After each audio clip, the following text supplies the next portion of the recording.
नमस्कार दोस्तों, स्वागत है आपका एजुकेशन अनुप्रिय यूट्यूब चैनल पर। आज हम कक्षा 10वीं के गणित के अध्याय 2 को पढ़ने जा रहे हैं। इसमें हम अभ्यास 2.2 के क्वेश्चन को सॉल्व करेंगे। तो इसमें पहला क्वेश्चन दिया है, द्विघात बहुपदों के शून्य ज्ञात कीजिए और शून्यकों तथा गुणांकों के बीच संबंध की सत्यता की जांच कीजिए। हमें इनके शून्यकों और गुणांकों की संबंध की सत्यता की जांच करके बताना है, जिसमें निम्न बहुपद दिए हैं। एक एक्स का वर्ग ऋण 2x ऋण 8, दूसरा दिया है 4x का वर्ग ऋण 4s धन 1 और तीसरा बहुपद दिया है 6x का वर्ग ऋण 7x ऋण 3।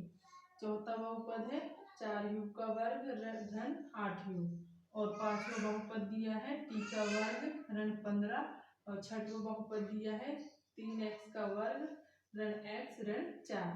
तो इन सभी को हम क्रमानुसार एक के बाद एक हल करेंगे। तो पहला बहुपद देखते हैं हम। पहला बहुपद दिया हमारा x का वर्ग ऋण 2x ऋण 8। तो सबसे पहले इस बहुपद को हल करके देखते हैं। तो पहला बहुपद को हल करेंगे हम। तो इसमें हम क्या सबसे पहले मान लेंगे, माना a बराबर 1, b बराबर ऋण 2, c बराबर के ऋण 8। ये हमने बहुपद से मान रख लिए। अब इसका क्या है, गुणनखंड करेंगे। तो गुणनखंड करने के लिए हमें ऐसी दो संख्याएं चाहिए जिसका गुणा करने पर 8 आए और योग करने पर क्या आए, 2 आए। तो इसका गुणनखंड करेंगे हम। गुणनखंड करने पर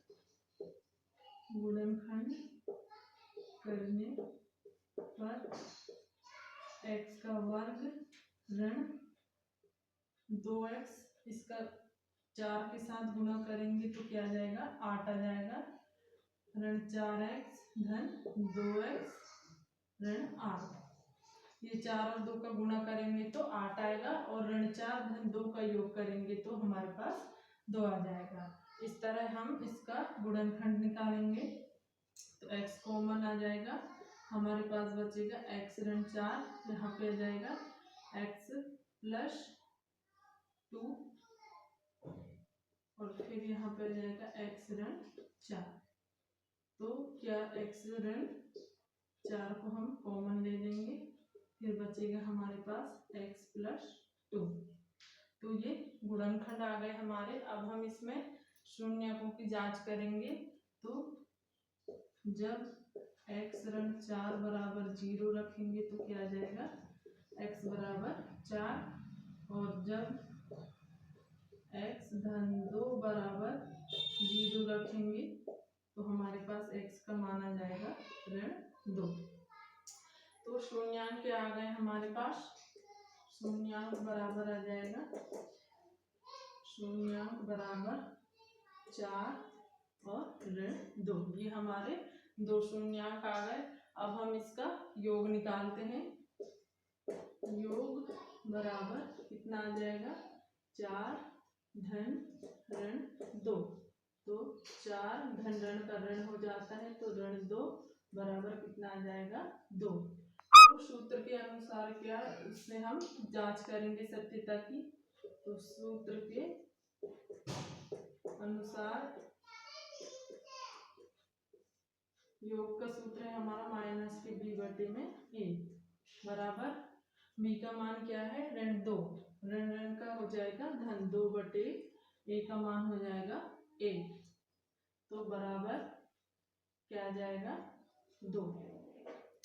तो यहाँ पे इसका योग भी 2 आ रहा है और इसमें सूत्र के मान में रखेंगे हम तो उतना 2 ही आ रहा है। तो क्या है, ये सत्य है।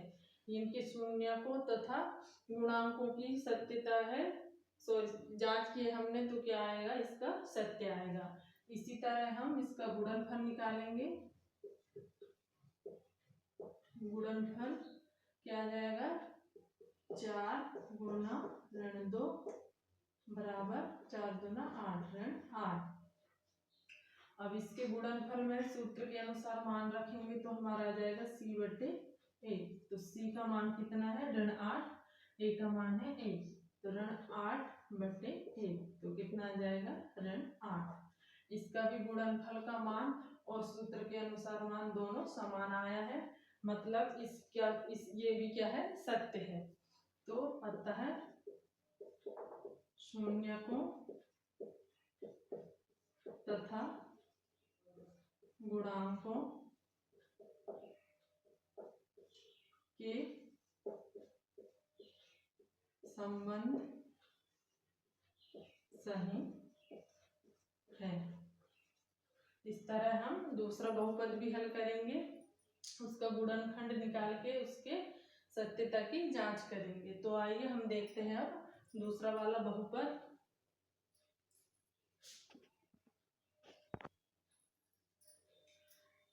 क्या है, 4s का वर्ग ऋण 4s धन 1। तो इसको भी हम पहला बहुपद जैसे हल किए उसी तरह इसको भी करेंगे। तो इसमें भी मान लेंगे हम, माना इसमें a का मान कितना आ जाएगा 4, b का मान आ जाएगा ऋण 4 और c का मान आ जाएगा 1। तो इसका गुणनखंड करेंगे। गुणनखंड करने पर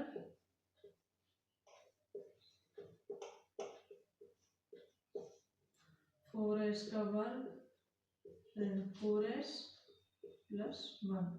तो 2s कॉमन ले लिए, बचे यहाँ पे 2s माइनस का 1, यहाँ से भी -1 बाहर आ जाएगा। तो यहाँ क्या बचेगा 2s माइनस का 1, माइनस प्लस का माइनस।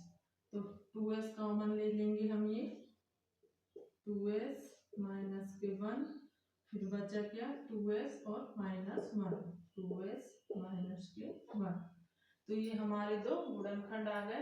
अब इसमें हम शून्यकों की जांच करेंगे। तो जब 2s माइनस के 1 बराबर 0 रखेंगे तो क्या आ जाएगा हमारे पास 2s बराबर 0। तो ये हो जाएगा x बराबर 2s बराबर 2s माइनस 1 बराबर 0 आ जाएगा। तो ये हो जाएगा हमारे पास s बराबर के 1/2। इसी तरह दूसरे वाले में भी मान रखेंगे 2s माइनस 1 बराबर 0। तो ये 2s बराबर 1 हो जाएगा। तो s बराबर 1/2। तो हमारे पास क्या आ गए, दो शून्यांक आ गए। तो यहाँ लिख देंगे हम दोनों शून्यांक। क्या है हमारे दोनों शून्यांक 1/2 और 1/2। तो अब हम ये शून्यांकों को क्या निकालेंगे, योगफल निकाल लेंगे।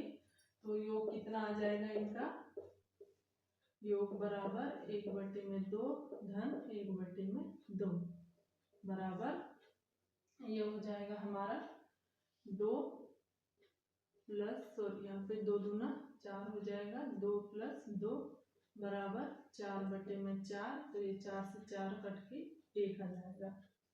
इसी तरह इसमें सूत्र के अनुसार रख देंगे हम मान सत्यता की जांच करने के लिए। तो सूत्र के अनुसार क्या हो जाएगा, माइनस के b/1। तो हमारे पास b का मान कितना है, -4 बटे में a का मान है 4। तो ये माइनस आ जाएगा ये सूत्र का। तो ये ऋण का क्या हो जाता है, धन हो जाता है। तो 4/4 करेंगे तो ये कट के क्या हो जाएगा 1 हो जाएगा। तो यहाँ पे भी हमें आंसर 1 आ रहा है और यहाँ पे भी 1 आ रहा है। तो इनके शून्यक और गुणांकों के बीच संबंध क्या है, सही है। इसी तरह हम गुणनफल निकालेंगे। गुणनफल बराबर 1/2 गुणा 1/2। हम यहाँ पे एलसीएम ले लेंगे। एलसीएम कितना आ जाएगा हमारा 4/, इसका पलट जाता है तो ये 2/1 हो जाएगा। तो 2 दूना 4 गुणे 1, इसको ऐसे भी लिख सकते। सॉरी, इसका क्या है, गुणा करना है हमको। तो गुणनफल क्या हो जाएगा हमारा 1/2 गुना 1/2 बराबर 1/4। तो इसका सूत्र के अनुसार क्या हो जाएगा, सूत्र के अनुसार गुणनफल का मान होता है C/A बराबर, C का मान कितना दिया है 1 और A का मान दिया है यहाँ पे 4। तो हम यहाँ पे मान रख देंगे 1/4। तो इसमें क्या है, गुणनफल करने में भी 1/4 आ रहा है और यहाँ पे सूत्र में मान रखने पर भी 1/4 आ रहा है। तो यह भी क्या है, सही है। तो अतः शून्यकों तथा गुणांकों के बीच संबंध क्या है, सत्य है। इस तरह ये बहुपद हल किया हमने। इसी तरह एक और बहुपद देख लेते हैं हम, तीसरा वाला।